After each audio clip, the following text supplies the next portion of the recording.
Bueno, buenos días. Su servidor Daniel García tiene la oportunidad de agradecer al comité por la invitación a este curso, sobre todo de manera primaria a la doctora Xochitl. El día de hoy vamos a hablar en relación a lo que es parte del análisis secuencial segmentario dentro de la imagen cardiovascular pediátrica. Es de suma importancia el cómo ir desconfigurando y cómo ir analizando este desglose, sobre todo de manera primaria en el análisis del paciente congénito.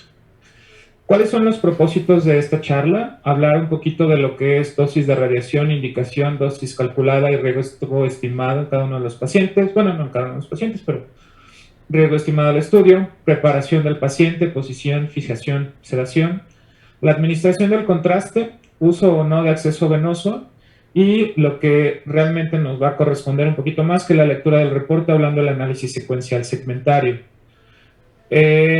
No tenemos algún conflicto de intereses en relación a este tipo de charla.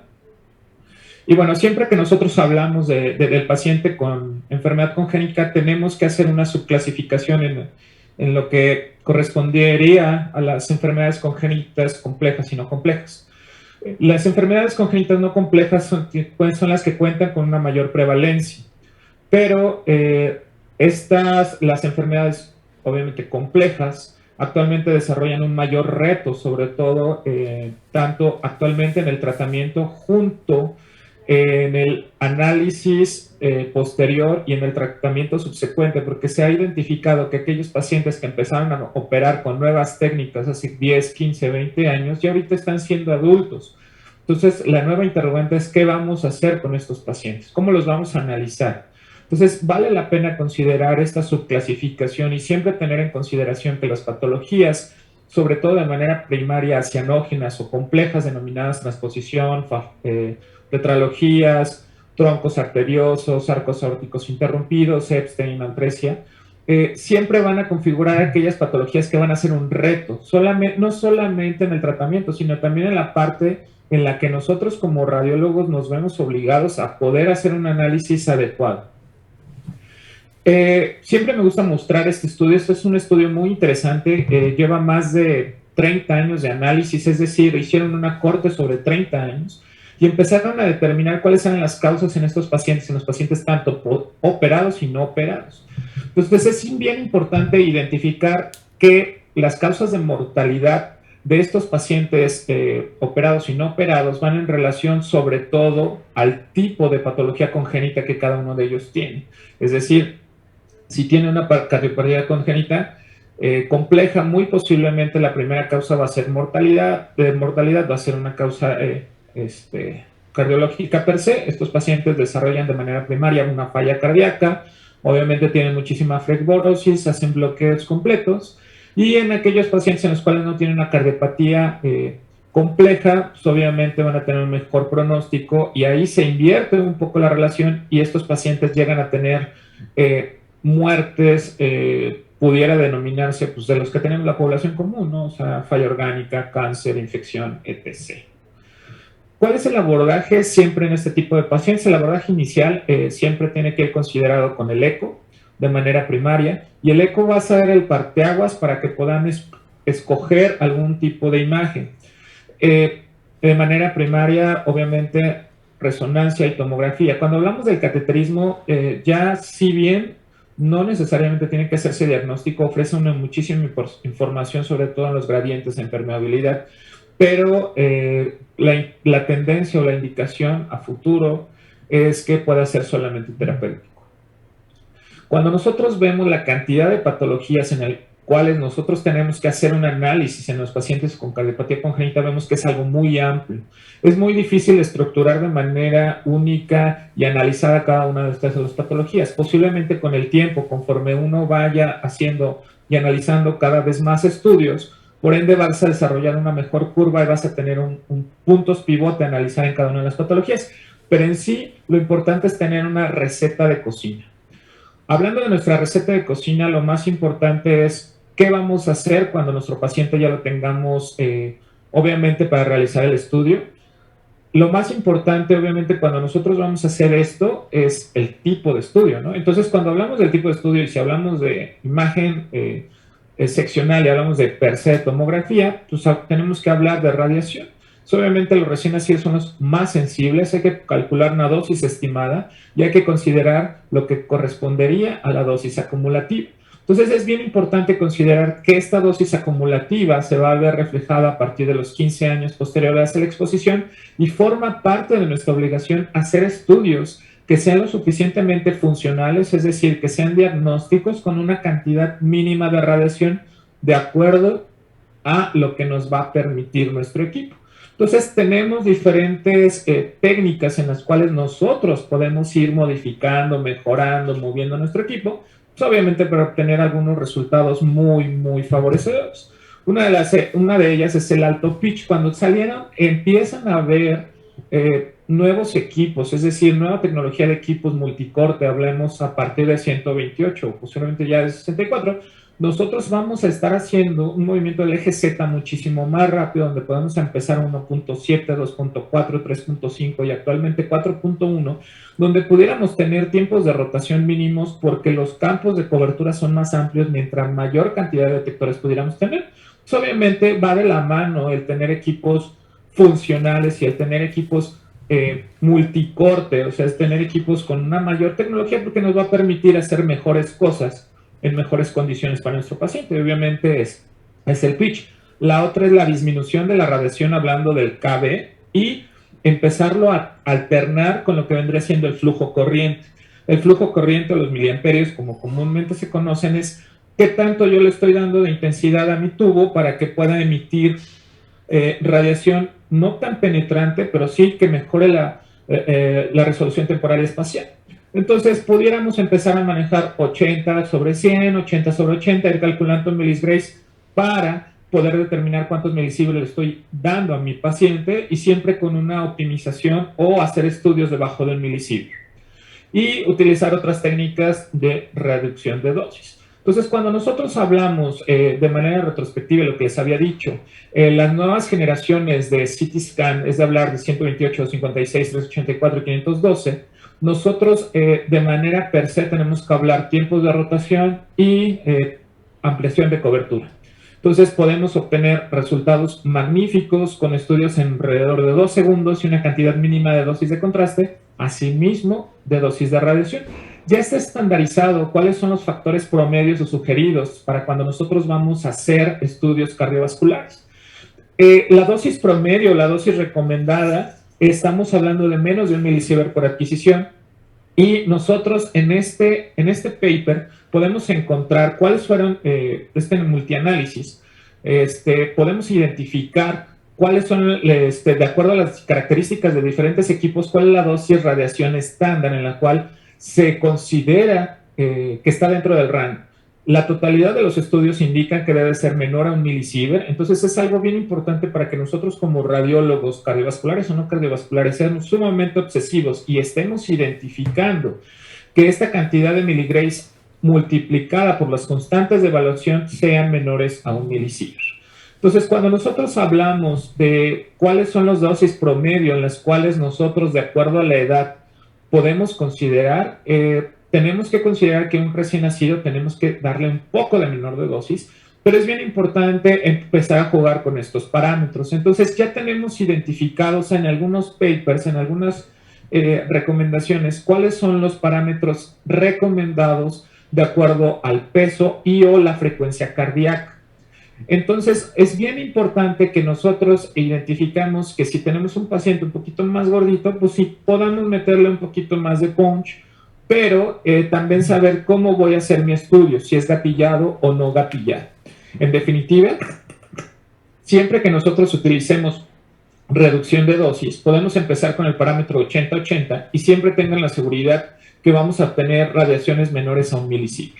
Entonces, otra de las cosas que nosotros tenemos que empezar a identificar es la administración del medio de contraste. El medio de contraste en el paciente pediátrico es de suma importancia saber cuánto le vamos a administrar. A manera de su servidor, ya ni siquiera utilizo el 1.5 a 2 mililitros kilo, utilizamos 0.8, 1. Y eso nos ha generado muy buenos resultados en el día a día. Entonces, nosotros tenemos que saber que también algo importante es el gausaje. ¿Cómo vamos a utilizar estos gausajes? Pues obviamente entre los pacientes más pequeños tenemos que utilizar un gausaje menor. No podemos utilizar 18 o 20, es meramente imposible. Pero lo que sí podemos utilizar es un 22, un 24 con un PCI pues, posiblemente tirándole, no sé, 150, 200, pero un flujo o un caudal entre 1.8 o 1.2 nos va a dar excelentes resultados. Entonces, es bien importante saber que cuando nosotros utilicemos medio de contraste, como es realmente cantidades tan bajas, y obviamente si utilizamos estas estructuras o estas formas, también identificamos que la tasa de riesgo de falla renal pues, obviamente disminuye. ¿Cómo vamos a administrar este medio de contraste? La gran mayoría de los equipos tiene tres maneras. Una es a través del bolus tracking, otra es a través de lo que vendría siendo la adquisición visual, y la otra es el timing. Entonces, de acuerdo a cómo yo esté acostumbrado o de acuerdo a cómo yo tenga mi equipo, como me sienta más a gusto con mi técnico, tengo que definir qué voy a hacer. Cuando nosotros hablamos del bolus tracking, es hacer un detector en cierta región que de manera preferente yo les recomiendo que cuando si van a canalizar por vía, no sé, agarrar una piernita, el paciente no se puede canalizar, va, pónganlo en vena cava inferior porque va a ser el primer sitio para identificar. Y a partir de ahí, ustedes tienen 4 segundos en el acomodo de mesa más el retardo que les da per se el equipo. Generalmente van a empezar a adquirir a su paciente sobre los 15 segundos por muy mínimo. Entonces, si ustedes se están dando cuenta, prácticamente tienen que hacer esto sumamente rápido para obtener beneficios sustanciales. Otra de las maneras es la manera visual. Ustedes colocan el ROI, van viendo que esté detectando y a partir de ese momento ustedes dicen, va, este es el momento para enviar mi adquisición.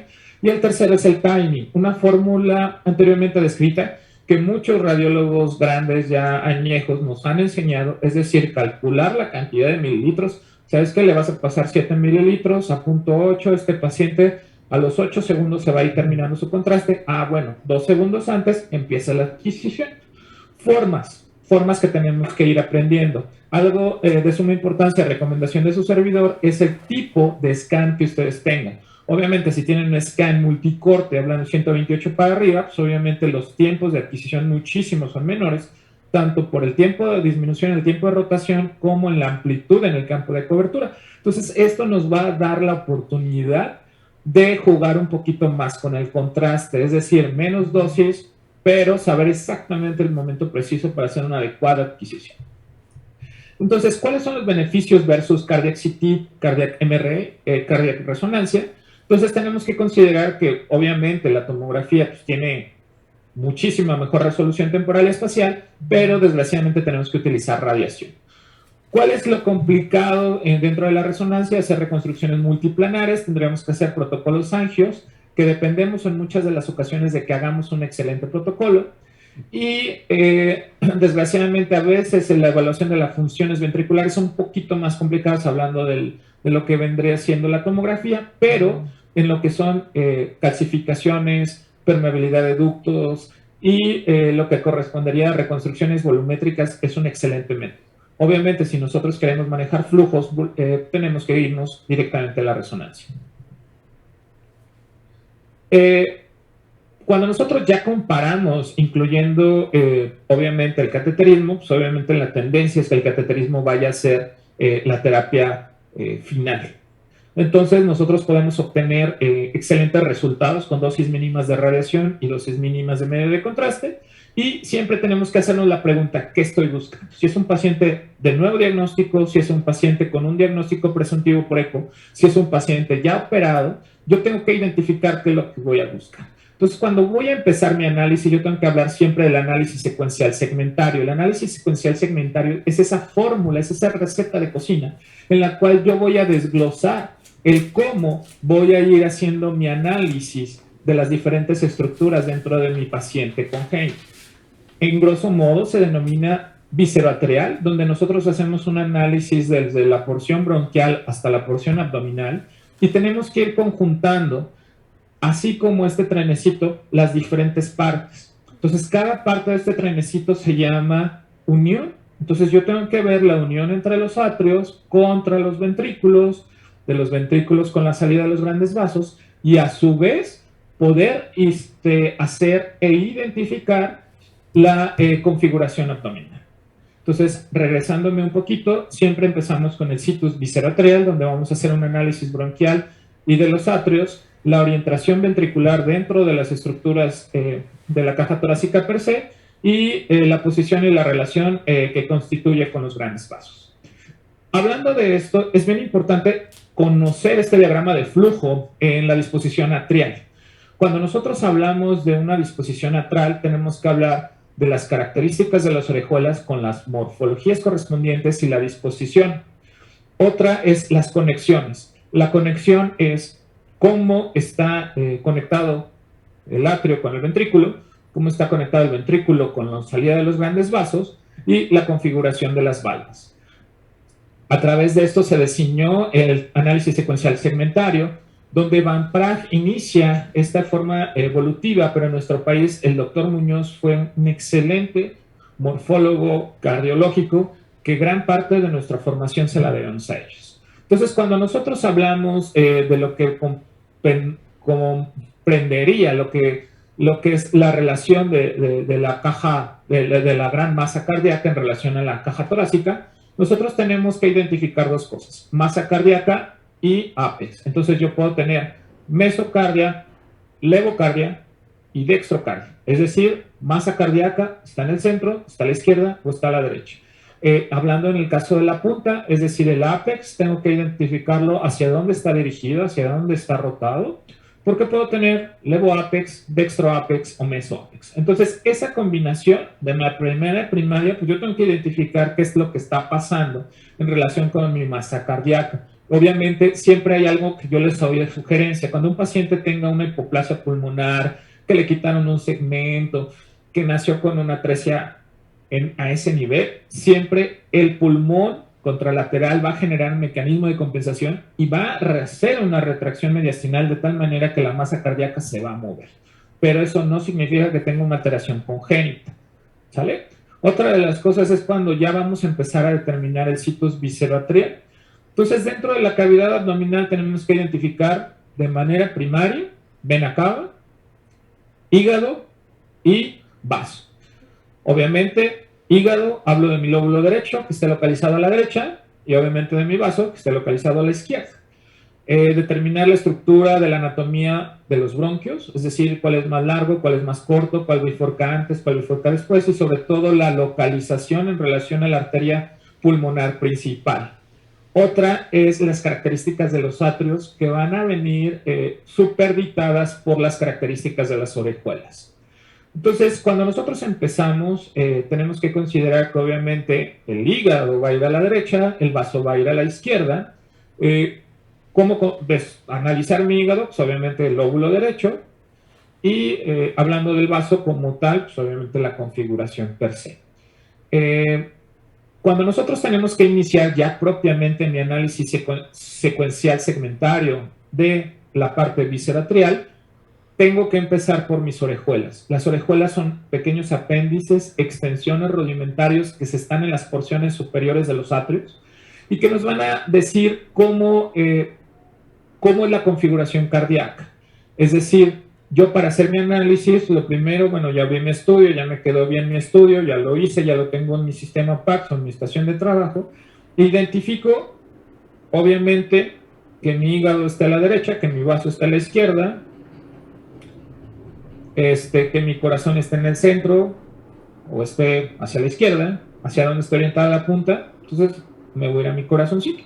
¿Qué voy a analizar en mi corazoncito? Lo primero son las orejuelas. Entonces tengo que identificar primero las características de mi orejuela derecha, que corresponda a una orejuela derecha, que mi orejuela izquierda corresponda a la morfología de la orejuela izquierda y que además no solamente corresponde a la morfología, la situación de la orejuela. Es decir, yo tengo que tener una orejuela de morfología derecha de situación derecha y tengo que tener una orejuela de morfología izquierda de situación izquierda. Otra de las cosas son los bronquios. Ahorita lo vamos a identificar un poquito más a detalle. es bien importante hacer la identificación bronquial. ¿Por qué? Porque la correlación entre la anatomía bronquial y la anatomía de las orejuelas es prácticamente concordante. ¿Esto qué quiere decir? Que si yo tengo alteración en las orejuelas, muy posiblemente voy a tener alteración en los bronquios. En el caso de los bronquios, nosotros ya tenemos una disposición en el cual el bronquio del lado derecho es un poquito más largo y es inferior al trayecto de la arteria pulmonar. En el caso del bronquio izquierdo tiene una bifurcación temprana y es posterior al trayecto de la arteria pulmonar. Entonces, a partir de ahí ya llevamos un poquito de identificación. Cuando hablamos de los pulmones, tenemos que saber que tenemos 3 lóbulos principales y que en el caso del pulmón izquierdo solamente tenemos 2 lóbulos. Hay quienes consideran a la língula como un tercer lóbulo o una extensión. Hay quienes les dicen segmento, lóbulo. Entonces, esa es una parte que nosotros tenemos que ir considerando, pero si somos estrictamente cuadrados, tenemos, o no bien no cuadrados, o sea, tenemos que ser estrictamente ortodoxos en nuestra lectura, pues tenemos que irnos por las cisuras. Si yo nada más tengo una cisura, pues tengo 2 lóbulos, se acabó. Entonces, volviendo a las condiciones de mi análisis secuencial segmentario, lo que yo tengo que identificar de manera primaria son mis orejuelas. Entonces, hablando de mi orejuela derecha, esta orejuela tiene que tener una morfología derecha. ¿Y cómo voy a identificar una morfología derecha? Entonces, tiene que ser base ancha, triangular y con una continuidad de músculos prectíneos que van a extender desde la crista terminalis, que es el margen posterior del atrio derecho, que es una continuidad fibrosa en la cual tiene actividad eléctrica, y que de manera primaria podemos identificar otras características en relación al atrio derecho. ¿Cuáles son las características que vayan en relación a mi atrio derecho? Ya no solamente su orejuela. Pues obviamente, si hablo del atrio derecho, tiene que tener una salida a la vena cava inferior, tiene que tener la llegada del seno coronario y tiene que tener este ligamento posterior, esta crista terminalis en la parte posterior, en la pared posterior. Y cuando yo hablo de mi atrio izquierdo, tengo que hablar de mi configuración de mi orejuela izquierda. Entonces, hablando de mi orejuela izquierda, yo tengo que saber que esta es una orejuela pequeña, en morfología de dedo de guante, y que además de eso, carece de estas pectinias, pero es delgada y simula un dedito, el quinto dedo, así, medio dobladito. Entonces, ¿cuáles son las características de mi atrio? Obviamente el atrio izquierdo, la característica prevalente y más común es la llegada de las venas pulmonares. Obviamente si no tengo una alteración en la conexión. Entonces, a manera de ejemplo, versus derecho, versus izquierdo, base ancha, triangular con músculos pectíneos, base pequeña, anguladita, en forma de dedo de guante. Y obviamente esto tiene que ir condicionado a el situs pulmonar y bronquial. Entonces, si yo ya tengo una orejuela derecha, de situación derecha, con mi atrio derecho, ¿usted qué tengo que estar? Pues un pulmón derecho, con 3 lóbulos. ¿Y qué más tengo que tener? Pues un bronquio derecho. Entonces tengo que tener un bronquio largo, de bifurcación larga, de localización inferior a la rama pulmonar. Y de manera contralateral, es decir, izquierda, pues tengo que tener un pulmón con 2 lóbulos, tengo que tener una orejuela de morfología izquierda con un atrio de morfología izquierda y de situación izquierda, y que mi vaso esté a la izquierda y que mi hígado esté a la derecha. Si todo eso cuadra, se llama concordante. Y es un situs solitus visceroatrial completito. Hay concordancia en todos los tipos, tanto de conexiones y de situs. Sin bronca. ¿Qué pasa cuando yo lo tengo al revés? Pues es un situs inverso. ¿Qué pasa cuando yo ya lo tengo de las mismas características? Es decir, pulmón derecho con bronquio derecho, y que ambas orejuelas son de morfología derecha, tengo un vaso central y puedo tener ausencia de vaso, un hígado central y ausencia de vaso. Entonces voy a hablar de heterotaxia.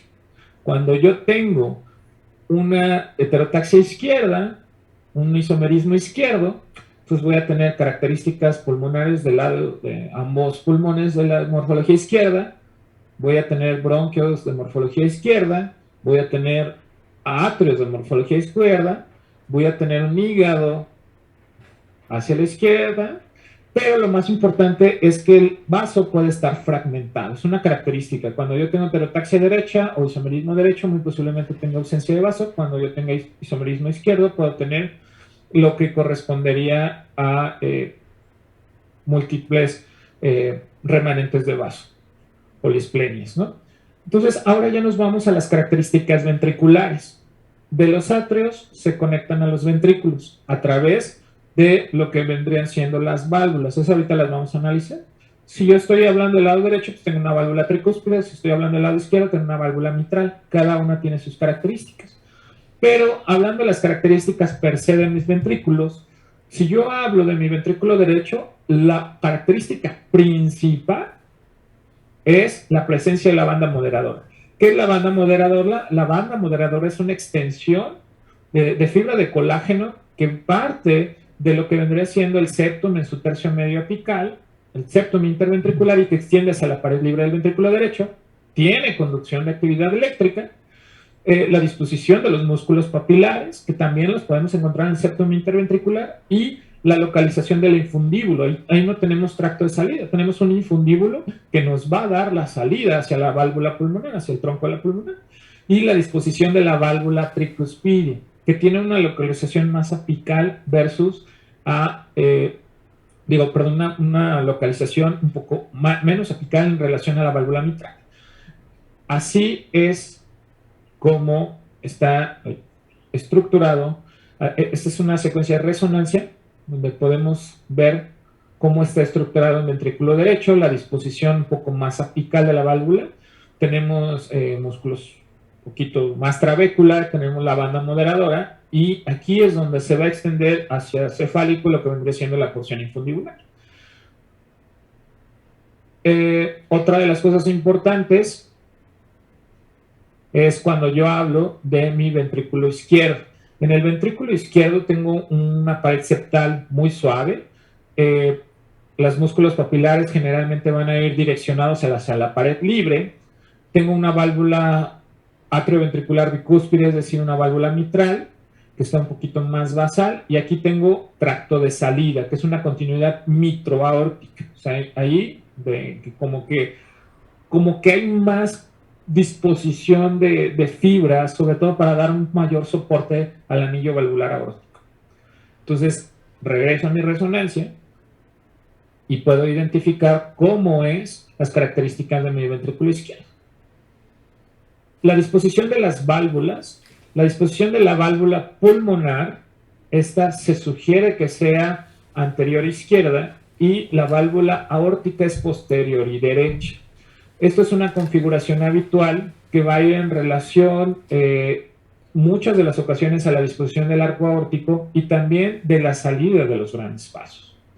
Entonces, cuando nosotros tenemos rotaciones horarias, como en el caso del paciente con Fallot, y podemos también tratar de identificar la localización en relación de las válvulas, porque eso nos va a dar una parte pivote en las disposición ventrículo arterial, es decir, de los ventrículos hacia los grandes vasos. ¿Cuáles son las disposiciones que nosotros tenemos correctas de los ventrículos hacia los grandes vasos? Pues obviamente cuando hablamos una conexión ventrículo arterial concordante, es decir, que mi ventrículo derecho sale la arteria pulmonar y que de mi ventrículo izquierdo sale la aorta. Obviamente, cuando esto no corresponde, pues puedo tener una transposición. Pero también puede ser que nada más tenga un ventrículo único, o que tenga un ventrículo dominante, o que tenga una doble vía de salida. Entonces, ¿qué pasa ahí? Bueno, puedo tener un ventrículo derecho, un ventrículo izquierdo, muy bien, todo perfecto, pero la salida de los grandes vasos no puede ser no la correcta. Entonces, esta salida de los grandes vasos la puedo tener invertida, es decir, una transposición. Puedo tener cabalgado, como es en el caso del Fallot, que nosotros tomamos siempre como eje medial o eje principal, lo que vendría el septum interventricular, y podríamos tener un tronco común, es decir, que la disposición de ambos vasos viene conjuntada por un vaso común. aquí podemos identificar algunas vías de entrada, que eso es algo de sumamente importante. Las vías de entrada es cómo hablar de los atrios a los ventrículos. Entonces nosotros podemos hablar de vías de entradas únicas, una doble vía de entrada hacia un ventrículo único, una doble discordancia, es decir, que tenga un atrio derecho a un ventrículo izquierdo y un atrio izquierdo a un ventrículo derecho. Eso también es importante. Y aquí, a manera de ejemplo, nosotros podemos identificar cómo son las salidas. Cuando yo hablo de un ventrículo derecho, que en este caso es discordante porque no está dando la aorta, pero tengo infundíbulo, tengo mucha trabécula que se extiende. En el caso del ventrículo izquierdo tengo mi tracto de salida, no tengo trabécula septal y me está dando hacia la arteria pulmonar. Y en un eje axial estoy teniendo una válvula aórtica que es anterior e izquierda y una pulmonar que es posterior y derecha, siendo la relación obviamente alterada. Entonces, cuando yo hablo de transposición de los grandes vasos, tengo que encontrar que hay una discordancia. Esta discordancia puede ser de los atrios a los ventrículos y o a su vez de los ventrículos a los atrios. Entonces, si nosotros ya llevamos este parteaguas y nuestra receta de cocina nos va a decir, a ver, primero, ya hiciste un buen estudio, ya lo tienes, ya lo estás analizando, ya identificaste dónde está la masa cardíaca, ya está identificado dónde está orientado el ápex, ya viste la situación de tus bronquios, ya viste la situación de tus pulmones, ya viste la situación de tu hígado y de tu vaso. Ah, bueno, ¿qué te dicen tus orejuelas? ¿Qué te dicen tus atrios? Entonces, ¿tengo un atrio derecho de situación derecha? Sí, no. ¿Tengo un atrio de situación izquierda? Sí, no. Y está conectando de manera concordante hacia mis ventrículos. Ahí es donde empiezan las preguntas. Entonces, puedo tener una conexión atrioventricular concordante o discordante. Es decir, que mi ventrículo no corresponda con el atrio que debería. Y ahí es donde nosotros tenemos que pensar en una tercera parte. Si esta conexión, es decir, ya sea concordante o discordante, está en modo perforado o no. Es decir, si mi válvula, ya sea una o ya sean dos, están abiertas o no. En el caso de que no estén abiertas, se denominan atresia. Entonces, cuando nosotros hablamos de los tipos de conexión, tenemos que hablar de concordancia, como les había dicho, cuando las características morfológicas de los atrios corresponden a las características morfológicas de los ventrículos, y discordante cuando no existe esta adecuada disposición, esta disposición no existe, entonces tenemos que hablar de una conexión discordante. Obviamente, cuando nosotros podemos encontrar isomerismos, podemos hablar de conexiones ambiguas, cuando no se encuentra, es decir, cuando nosotros tenemos algún tipo de isomerismo, pero tenemos ventrículos que el modo de conexión no te dice si es concordante o discordante. ¿Por qué? Porque puedes tener algún tipo de atresia, un ventrículo único, entonces se puede denominar ambiguo. Y aquí a manera de ejemplo podemos identificar, tenemos una hipoplasia de un ventrículo, tenemos un ventrículo izquierdo completamente dominante, tenemos una conexión y tenemos una comunicación interventricular de manera primaria en la porción membranosa del septum, tenemos una atresia. ¿Por qué? Porque hay un cojinete graso que está entrando a este anillo, a lo que correspondería a un debería de corresponder con una válvula. Tengo una válvula única y aquí tengo un atrio único. ¿Por qué? Porque lo que correspondería con mi comunicación interatrial es lo suficientemente amplia. ¿Sale? Pero si ustedes se fijan, este ventrículo sí es de morfología izquierda, este ventrículo parece de morfología derecha. Tengo al parecer una válvula mitral, tengo dos válvulas aquí, porque aquí tengo una cuerda tendinosa. Esta parece una vena pulmonar, entonces prácticamente si ustedes se fijan tendría un situs solitus atrial abdominal. Bueno, abdominal no estoy viendo el hígado, pero sí tendría con una conexión concordante con una atresia pulmonar, con una atresia tricuspidia. Y en este caso tengo una válvula única. Entonces, en esta válvula única, generalmente las valvas van tomando postes alrededor de este anillo único y esta conexión pudiera considerarse ambigua. Entonces, ¿qué pasa ya cuando ya tengo una conexión de los ventrículos hacia los grandes vasos? Tengo que hablar de dobles vías de salida, una vía única de salida, conexión concordante o conexión discordante. Obviamente, si hablo de conexión concordante, pues obviamente tengo que hablar de los ventrículos hacia los grandes vasos, ventrículo derecho, troncuela pulmonar, ventrículo izquierdo, aorta, transposición, obviamente, cuando ventrículo derecho, aorta, ventrículo izquierdo, pulmonar, doble vía de salida, cuando ambos estén emergiendo del mismo ventrículo, y única vía de salida cuando tengamos un tronco común.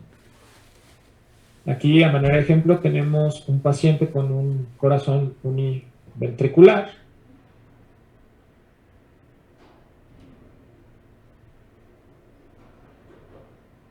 Y aquí tengo conexión ventrículo arterial. Okay. Esta es la receta de cocina a manera de resumen. Cuando nosotros vamos a hablar de situs visceratrial, tenemos que hablar de las características de las orejuelas, que como yo les había dicho, es orejuela derecha, situación derecha, orejuela izquierda, situación izquierda, inversus, cuando están ahora sí que alteradas, es decir, la derecha en la izquierda y la izquierda en la derecha. Dextroisomerismo, cuando ambas son de características morfológicamente derechas. Levoisomerismo, cuando ambas son de morfología izquierda. Los tipos de conexión, es decir, pueden ser conexión atrioventricular y ventricular arterial. Cuando hablamos concordantes, atrios a ventrículos concordantes. Discordantes, cuando los atrios no corresponden a los ventrículos que morfológicamente deberían de encontrarse. Podemos encontrar una doble vía de entrada, es decir, con una atresia de algún tipo de válvula, o que en su caso esté ausente. Y en el tipo de conexión ventrículo arterial, concordante, como les había dicho, ventrículo derecho a troncuela pulmonar, ventrículo izquierdo a aorta. Discordante, una transposición, doble vía de salida, cuando ambos vasos emergen de un solo ventrículo, y única vía de salida a través de un tronco.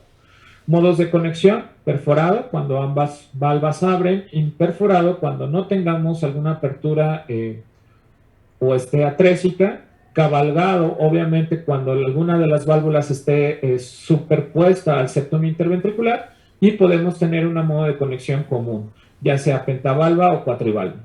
Tenemos que considerar particularidades adicionales, sí, la posición del corazón, la distribución de las arterias coronarias siempre es bien importante, porque obviamente esto va a hablar de los sistemas de conducción. Es bien importante considerar efectos septales, ¿sí? Si tenemos una CIB, CIA, si tenemos alguna presencia de estenosis, algún tipo de displasia, alguna hipoplasia y alguna conexión venosa anómala. Ahora, ¿qué pasa con el paciente que ya operamos? Entonces, en estos pacientes que ya operamos, es bien importante hacer recomendaciones en relación a los análisis que van a tener que esperar los tratantes. Entonces, tenemos que tratar de identificar aquellos cierres que se realizaron, obviamente conocer el tipo de patología en la cual digamos, si yo tuve un falot y le hicieron un cierre CIB, no sé, si hicieron una apertura infundibular, o pusieron una válvula, o pusieron un stent, yo tengo que conocer qué pasó con mi paciente para saber qué es lo que voy a analizar. Obviamente es bien importante en este tipo de pacientes determinar la cantidad de fibrosis, determinar funciones ventriculares de manera primaria y sobre todo el poder caracterizarlos posteriormente con métodos que a veces ya te aportan un poquito más. En este caso, en muchas ocasiones la resonancia magnética puede generarnos un mayor beneficio. ¿Por qué? Porque solamente podemos identificar fibrosis, podemos identificar flujos, podemos identificar... Hay muchas de las ocasiones en que quedan con algunas persistencias, algunos defectos que persisten, sobre todo en los cierres que hicieron, y eso es bien importante. Entonces, agradezco su atención, estoy para servirles, su servidor Daniel García, yo estoy como jefe de servicio en el Hospital de Alta Especialidad del Bajío, y ha sido un honor, agradezco al comité por la invitación. Muchas gracias.